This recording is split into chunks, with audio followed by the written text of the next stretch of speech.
Welcome back. One of my last projects of the year is I'm going to have you guys do a clay face. It could be any genre you like, hyper-realistic or cartoon-like.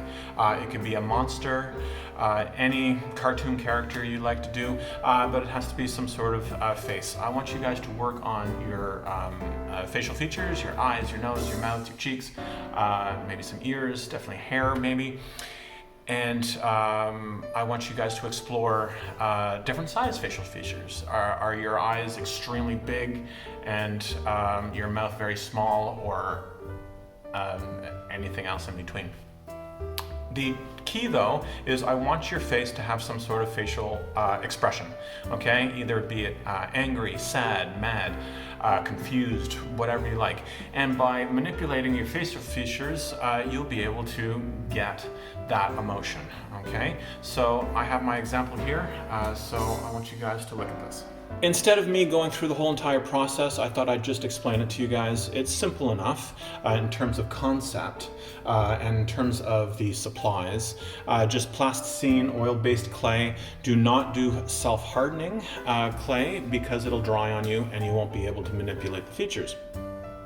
So it has to be an oil-based clay that doesn't dry. So right here, obviously a very good facial feature. He is just frustrated and angry. I thought that was pretty suitable to the end of the year, end of a COVID year, and I want to express a little bit of frustration, even though it hasn't all been that bad. In terms of having a nice three-dimensional form for a facial feature or a clay portrait, you really have to look about depth. It's very, very important, I think, to have some depth for the mouth, okay? So if you're going to have a smile, I want to make sure that the teeth are inside your mouth and you have lips going around it to make sure that the teeth appear to be inside the head. By having a concaved area that is a little bit deep into your clay, you're able to inset your teeth and then build your lips around it, and you'll create that illusion that there is an inside to your face. Okay, and then after that, you just gotta figure out what shape your face is in. Is it more oval? Is it more round? Is it happy? Is it sad? But also, are you doing an older character for your face? So all that has to do with the shape and roundness of your character. If you're doing a, say, younger character, I would say a little bit more round, a little bit less wrinkled maybe, a little bit more smooth. And then if you're going to do a little bit older, lots of marks that you could create with your fingers, concaved, unevenness, that sort of thing.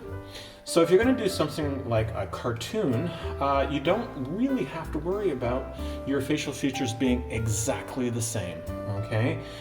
So you could have one eye slightly bigger than the other, one ear slightly bigger than the other, and when you're dealing with clay, you could bend it downwards, okay? Having lower ears might create some sort of sadder or more frustrated emotion, rather than nice perked up ears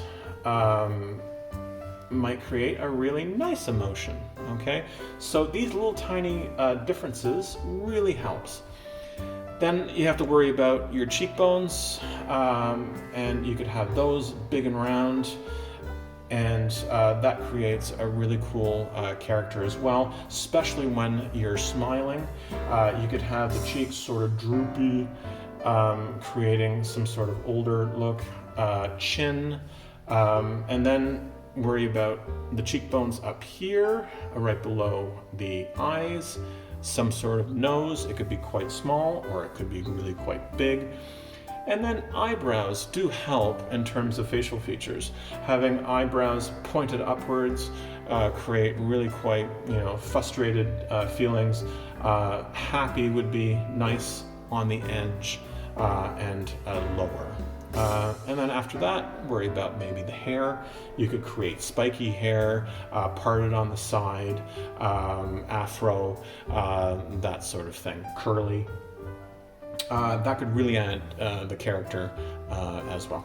And then after that, I would create some sort of neck that you could use as a base so your character stands on its own. So thanks a lot for coming back. Good luck with your clay faces, and I hope they really portray a lot of emotion. And keep safe, keep creating, and come back to the channel at any time.